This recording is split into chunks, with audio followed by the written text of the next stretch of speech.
Okay, so I'm in Portland, Oregon, at my brother's house with a mutual friend of ours, Gilligan. and he's going to tell you a story. Yeah, I've been living here in Portland, Oregon for quite a while now, a few years. And I was telling people a story about a time that I was living on the riverbank. I used to live on the Columbia Riverbank near the I-205 bridge going over the Columbia River. And this was a few years ago. It was middle of January, wintertime. I was working for a fellow in his backyard trying to earn a tent because at the time all I had was this plastic tarp that I made a little lean-to as shelter. And like I said, in the middle of January, second week or so, been raining all week. I got off working for this guy, got home, and soaked to the bone, 10 o'clock at night, and I'd found the wind had actually tore up one of the corners on my lean-to, and all of my bedding was soaking wet. So I had to go from there and go find firewood, and then I found it, hauled it back to my camp. I cut it, split it with my knife, and then it took me an hour and half a can of turpentine to get a fire going because everything was so wet.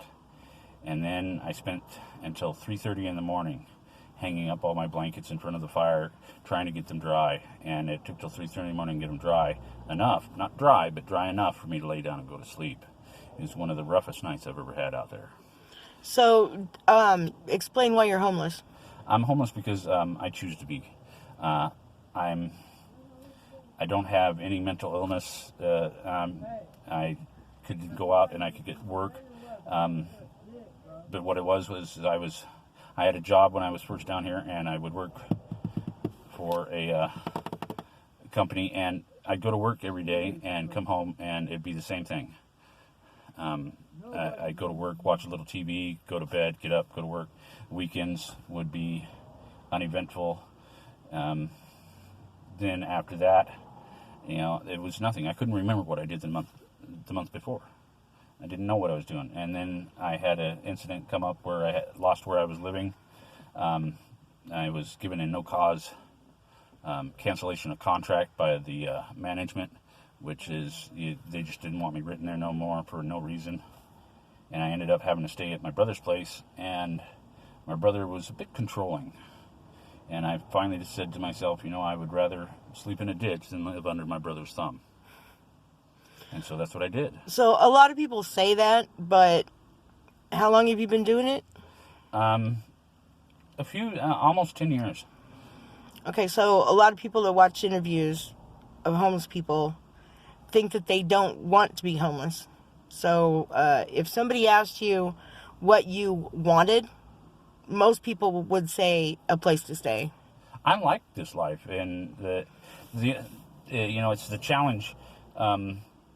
I like to build what I need. I enjoy the challenge of it. I enjoy the difficulty sometimes. Now, some of the parts that I don't enjoy is like the theft. People out here steal from one another so much because we have no way to lock our things up, and so that's the parts that if we could just work together, we could have such a better quality of life.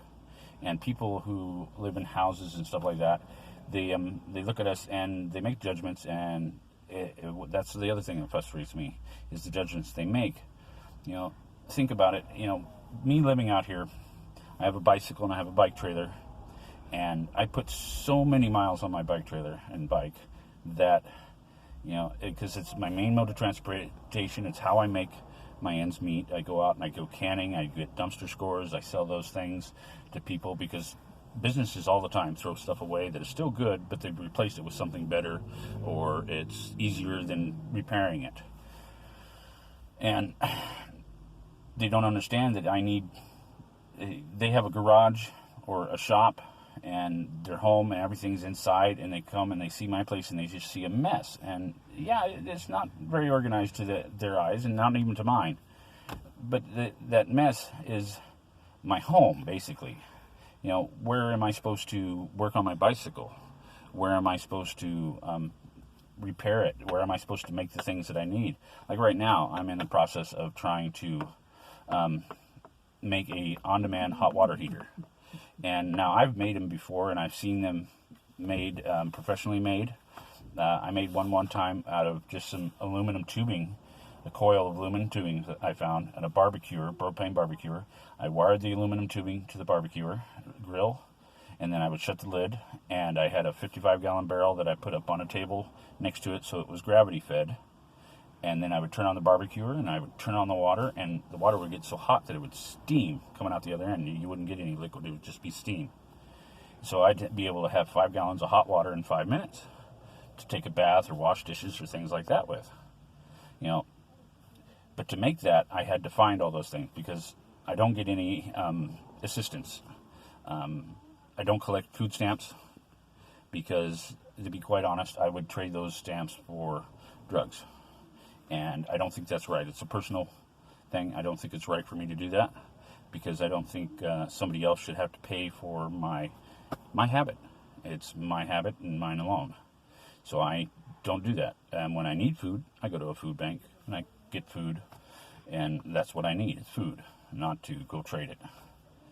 So where was I? Just got off all on track. And yeah, we're just a little distracted here.